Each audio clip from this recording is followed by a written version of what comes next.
controversy over Samajwadi Party leader Swami Prasad Maurya's comment on Ramcharitmanas has once again escalated.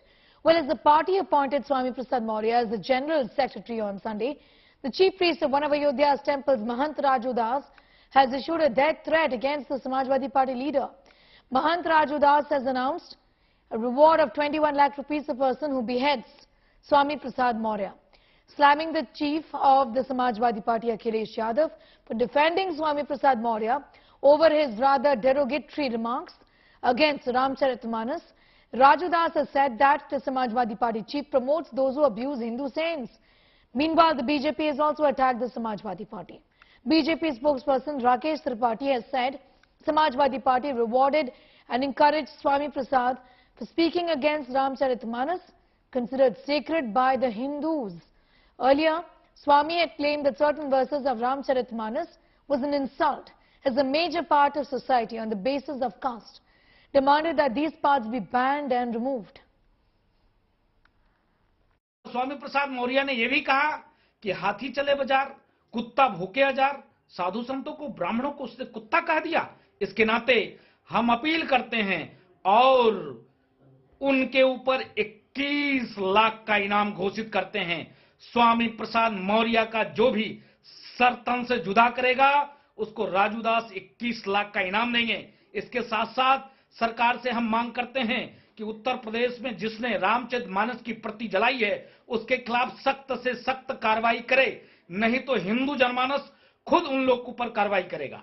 सरकार महिला सशक्तिकरण अभियान चला रही है, दूसरी ओर धर्म के ठेकेदार महिलाओं को अपमानित करने का काम कर रहे हैं। यही नहीं, जिन आदिवासियों, दलितों, पिछड़ों के बलबूते पर भाजपा ने हिंदू कह के वोट लिया, जब उनके सम्मान की बात आती है तो यही भाजपा आदिवासियों, दलितों, पिछड़ों को एक एक करके उनके हक और अधिकार छीन रही है, संवैधानिक अधिकारों का कत्लेआम कर रही है, आरक्षण को खत्म कर रही है। मैं तो सदन में मुख्यमंत्री जी से पूछूंगा कि अगर स्वामी प्रसाद मौर्य जी ने जो बातें कही हैं, क्या वो दोहा वो सदन में पढ़ सकते हैं? अगर वो सदन में पढ़ सकते हैं तो मैं जानना चाहूंगा कि आखिरकार क्यों लिखा है ऐसा। हमारे पूर्वज तुलसीदास जी पे पहली बार अटैक नहीं है। भारतीय संस्कृत को पुनर्स्थापित करने के लिए मुगल काल में जिस ढंग से तुलसीदास जी ने रामचरितमानस की रचना की, मैं कह सकता हूं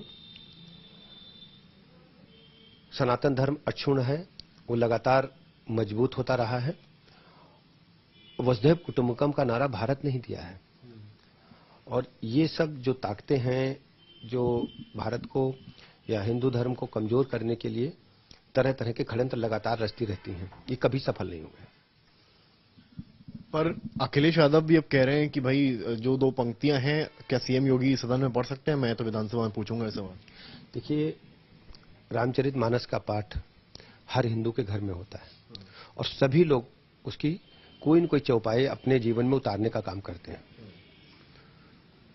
बहुत दुखद है कि जिस रामचरितमानस को हम लोग पूजा करते हैं, बहुत लोग पूजा करते हैं, और उसकी प्रतियां इनके कहने पर, स्वामी प्रसाद के बयान पर उसको जलाया गया है। ये बहुत दुखद है और इसमें प्रश्रय जो है वो स्वयं अखिलेश यादव का है। तो मैं समझता हूं कि यह करना ठीक नहीं है, ये देश हित में नहीं है।